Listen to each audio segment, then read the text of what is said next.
The guillotine has become a symbol of the French Revolution. It's estimated that during the Revolution, over 40,000 people died by the guillotine, including the King of France, King Louis XVI. The guillotine was first devised by Dr. Joseph Ignacio Guillotine, who was disturbed by the barbarity of the public executions, which were attended by huge crowds. He built this thing as a more humane form of capital punishment. To him, it was better than an execution by a hooded person with an axe. Sometimes an axe took several attempts. Dr. Guillotine described it as a cool breath on the back of the neck. He also lobbied for the demise of public executions. However, that did not happen. During the peak of the French Revolution, known as the Terror, over 40,000 people were killed by the guillotine. Public executions continued in France until 1939, when Eugene Weidemann became the last victim to be executed in public, 150 years after Dr. Guillotine lobbied for discontinuing public executions. The use of the guillotine occurred on September 10th, 1977, when Hamida Djabi was executed. There should have been another in 1981, with the intended victim, Philippe Maurice, was granted clemency. The death penalty was abolished later that year in France.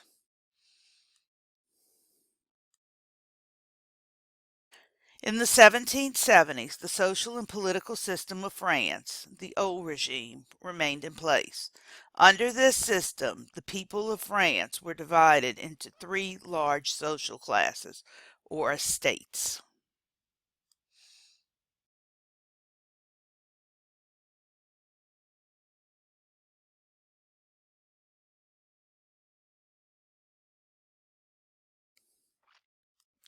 The first estate was made up by the higher clergy. They made their money from their land as well as a tithe, which is a 10% tax on income from each church member. The money was used for schools and to aid poor people, but much of it paid for the rich lifestyles of the clergy. The second estate held high posts in government and lived in rich houses. Both of these estates did not have to pay taxes. However, the third estate did. About 97% of the people belong to the third estate. The three groups that make up this estate differed greatly in their economic conditions. The first group, the bourgeoisie, or the middle class, were bankers, factory owners, merchants, professionals, and skilled artisans. Often they were well educated and believed strongly in the Enlightenment ideals of liberty and equality. Many were inspired by the success of the American Revolution. Although some of the bourgeoisie were rich as nobles, they paid high taxes and, like the rest of the Third Estate, lacked privileges. Many felt that their wealth entitled them to a greater degree of social status and political power. The workers of France's cities formed the second and poorest group within the Third Estate. These urban workers included tradespeople, apprentices, laborers, and domestic servants. Paid low wages and frequently out of work, they often went hungry. If the cost of bread rose, mobs of these workers might attack grain carts and bread shops to steal what they needed. Peasants formed the largest group within the Third Estate, more than 80% of France's 2 million people. Peasants paid about half of their income in dues to nobles, tithes to the church, and taxes to the king's agents. They even paid taxes on basic staples like salt. Peasants and urban poor resented the clergy and the nobles for their privileges and special treatment. The heavily taxed and discontented Third Estate was eager for change.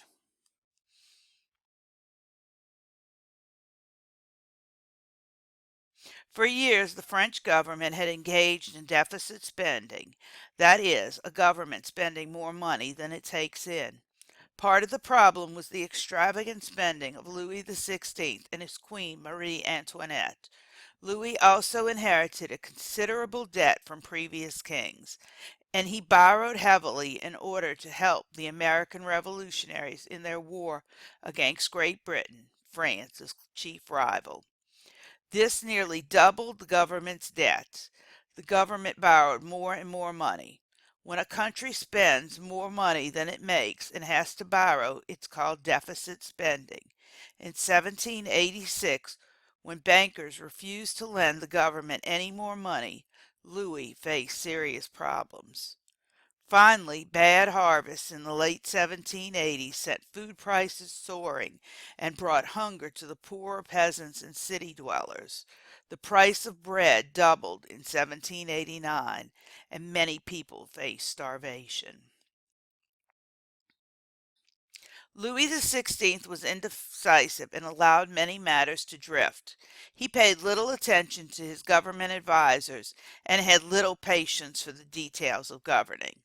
The Queen only added to Louis's problems. She often interfered with the government and frequently gave Louis poor advice. Further, she was a member of the royal family of Austria, France's longtime enemy. Marie Antoinette had been unpopular from the moment she set foot in France. Her behavior only made the situation worse. As a queen, she spent so much money on gowns, jewels, gambling, and gifts that she became known as Madame Deficit. By 1788, France was on the verge of bankruptcy. Bread riots were spreading, and nobles, fearful of taxes, were criticizing the king's power. A baffled Louis XVI finally summoned the Estates General to meet at Versailles the following year. The Third Estate delegates, mostly members of the bourgeoisie, whose views had been shaped by the Enlightenment, wanted to make changes in the government. They insisted that all three estates meet together and that each delegate have a vote. This would give advantage to the Third Estate, which had as many delegates as the other two estates combined.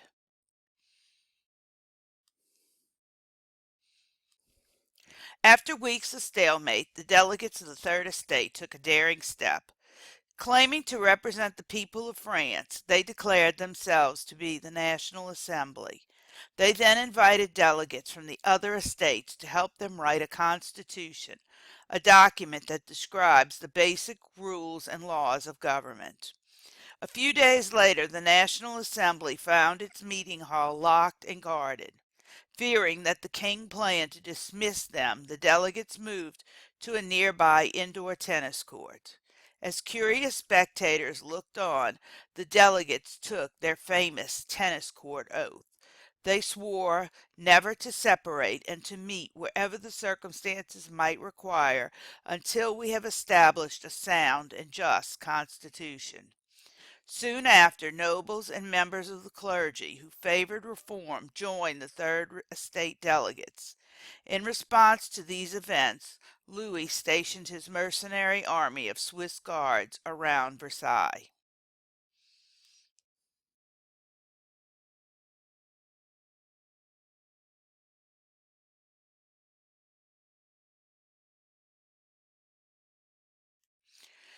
Rumors began that King Louis was trying to stop the National Assembly and its reforms. Other rumors suggested royal troops were coming to Paris to attack French citizens. People began to gather weapons in order to defend the city against attack. On July 14th, a mob searching for gunpowder and arms stormed the Bastille, a Paris prison. The mob overwhelmed the guard and seized control of the building. The angry attackers hacked the prison commander and several guards to death, and then paraded around the streets of France with the dead man's head on pikes. The fall of the Bastille became a great symbolic act of revolution to the French people. Ever since July 14th, Bastille Day has been a French national holiday, similar to the 4th of July in the United States. Rebellion spread from Paris into the countryside. From one village to the next, wild rumors circulated that the nobles were hiring outlaws to terrorize the peasants. A wave of senseless panic called the Great Fear rolled through France. The peasants, armed with pitchforks and other farm tools, broke into the nobles' manor houses and destroyed the old legal papers that bound them to pay feudal dues. In some cases, the peasants simply burned down the manor houses. After the other two estates joined the Third Estate, aka the National Assembly, they adopted a statement of their new ideals called the Declaration of the Rights of Man and of the Citizen. In looking at the American Declaration of Independence, the document stated that men are born free and remain free and equal in rights. These rights included liberty, property, security, and resistance in oppression. The document also guaranteed citizens equal justice, freedom of speech, and freedom of religion. To show equality, the National Assembly suggested an end with titles. Titles showed that people were not equal. People were now addressed as citizen. It ended up calling each other Monsieur, Madame, or Doctor. The assembly took over church lands and declared the church officials and priests were to be elected and paid as state officials. Thus, the Catholic Church lost both its lands and its political independence. The reasons for the assembly's actions were largely economic. Proceeds from the sale of the church lands helped to pay off France's huge debt. The National Assembly completed its main task by producing a constitution. The Constitution of 1791 set up a limited monarchy in place of the absolute monarchy that had ruled France for many centuries. A new legislative assembly had the power to make laws, collect taxes, and decide on issues of war and peace. Lawmakers would be elected by tax-paying male citizens. The middle class framers of the Constitution protected private property and supported free trade.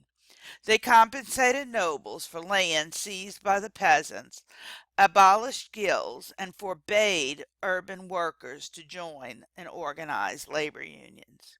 In 1791, Louis XVI and Marie Antoinette decided to disguise themselves and flee to Austria and escape the growing unrest. The king was recognized, arrested, and returned to Paris, where he reluctantly accepted his limited monarchy.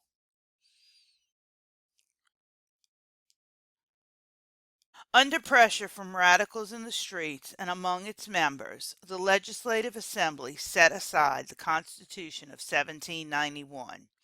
It declared the king deposed, dissolved the Assembly, and called for the election of a new legislature.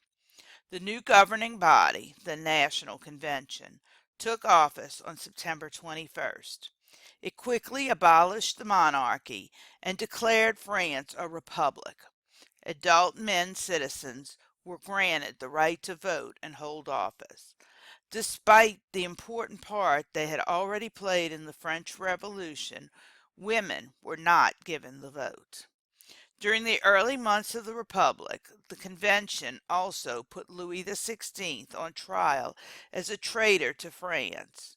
The king was convicted by a single vote and sentenced to death. In October, Marie Antoinette was also executed. The popular press celebrated her death. The queen, however, showed great dignity as she went to her death. Their son, the uncrowned Louis XVII, died of an unknown source in the dungeons of the Revolution. Stop this video now and watch the video titled The French Revolution that is linked on Schoology. Maximilien Robespierre slowly gained power.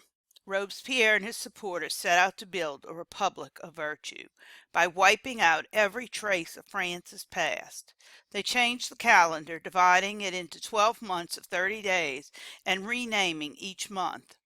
This calendar had no Sundays because the radicals considered religion old-fashioned and dangerous. They even closed all the churches in Paris, and cities and towns all over France soon did the same thing. In July 1793, Robespierre became the leader of the Committee of Public Safety. For the next year, Robespierre governed France as a dictator, and the period of his rule became known as the Reign of Terror. The Committee of Public Safety's main goal was to protect the revolution from its enemies. Under Robespierre, the committee often had these enemies tried in the morning and guillotined in the afternoon. Robespierre justified his use of terror by suggesting that it enabled French citizens to remain true to the ideals of the revolution. If you were suspected of being against the revolution, if you were overheard criticizing the revolution, if you didn't use the term citizen when addressing people, you could be accused and off with your head. 200,000 people were arrested. From September to July, in less than a year, 40,000 people were put to death. In the last month, 1,300 people were executed. That's an average of 43 people a day. Even people who had led the revolution were put to death for not being radical enough. Now stop this video and watch the video titled Robespierre on Schoology.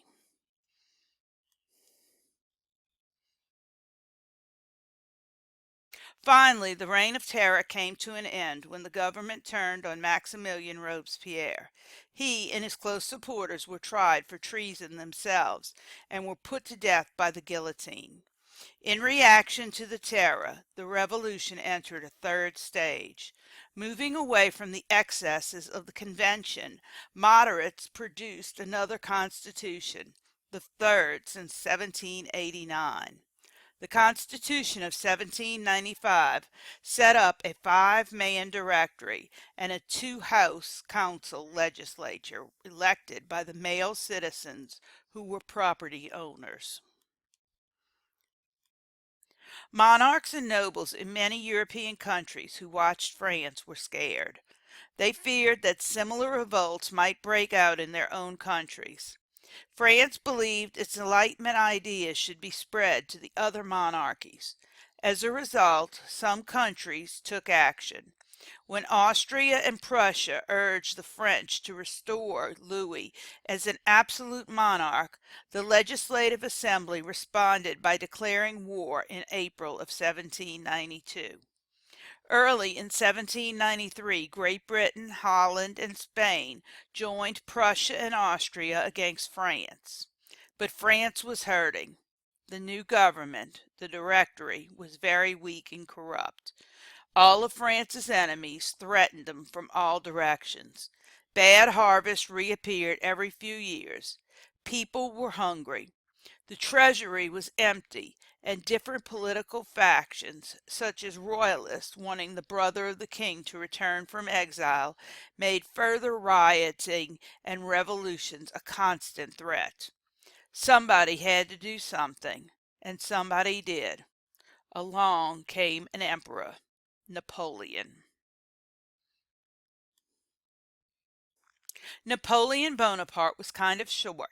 He was 5 feet 3 inches tall.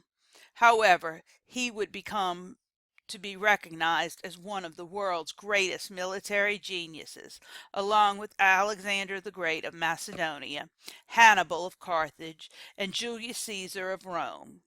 In only 4 years, from 1795 to 1799, Napoleon rose from a relatively obscure position as an officer in the French army to become master of France. In 1796, the Directory appointed Napoleon to lead a French army against the forces of Austria and the Kingdom of Sardinia. Crossing the Alps, the young general swept into Italy and won a series of remarkable victories. By 1799, the Directory had lost control of the political situation and the confidence of the French people. Napoleon's troops surrounded the national legislature and drove out most of its members. The lawmakers who remained then voted to dissolve the Directory. In its place, they established a group of three consuls, one of whom was Napoleon. Napoleon quickly took the title of First Consul and assumed the powers of a dictator. A sudden seize in power like Napoleon's is known as a coup. His first task was to get the country on a solid footing. Napoleon set up an efficient method of tax collection and established a national banking system. Napoleon also took steps to end corruption and inefficiency in government. He fired corrupt officials and set up public schools, in part to educate the future effective public officials.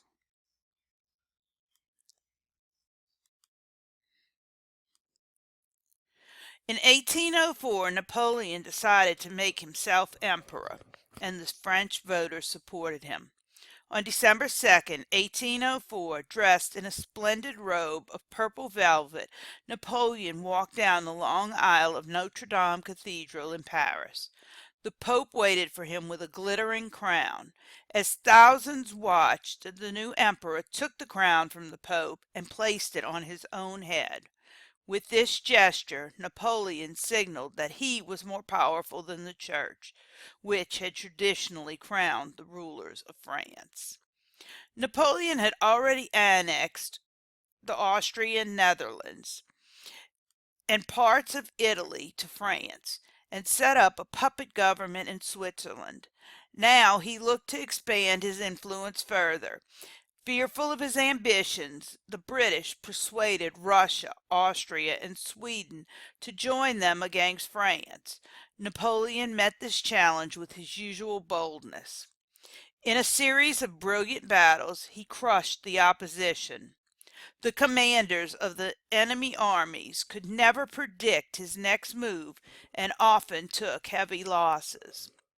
Although Napoleon controlled most of Europe by 1812, nationalism motivated by resentment about paying taxes to France and sending soldiers to serve in Napoleon's armies helped stir revolts against his French rule.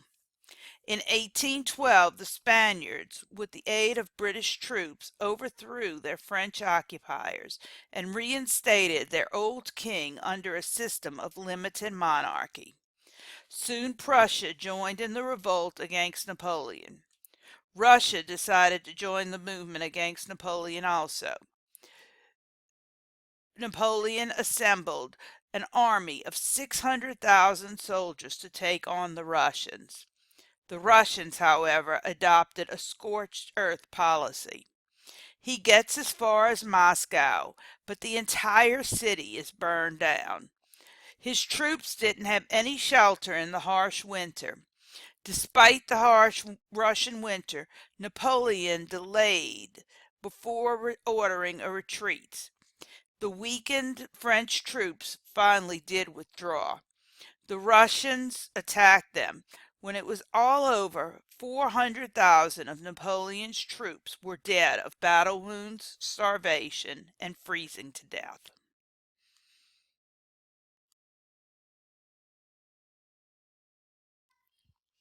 The victors restored the French throne to Louis XVIII and reduced France's boundaries to those of 1792. However, he was determined to rule again. Napoleon returned to France in 1815, but the European governments banded together to defeat Napoleon. In a final battle at Waterloo, Napoleon was defeated. He was placed under house arrest on the island of St. Helena, where he died in 1821. Napoleon had a new law code written up which replaced any of the feudal and royal laws written at the time. It was based on the Enlightenment ideas such as the equality of all citizens before the law, religious toleration, and advancement based on merit or hard work. However, it actually limited liberty and promoted order and the authority over individual rights. For example, freedom of speech and of the press, established during the Revolution, were restricted under the Code. This law code is still used today in France and in the United States' Louisiana. After Waterloo, diplomats and heads of state sat down again at the Congress of Vienna. They faced the monumental task of restoring stability and order in Europe after years of revolution and war. The peacemakers redrew the map of Europe. To contain French ambitions, they ringed France with strong countries in the north.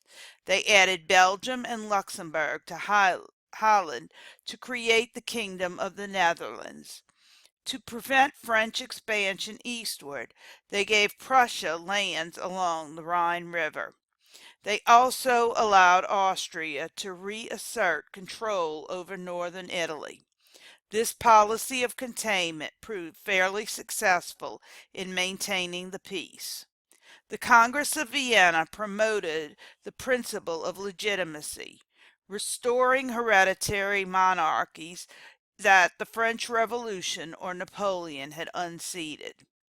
Even before the Congress began, they put Louis XVIII on the French throne.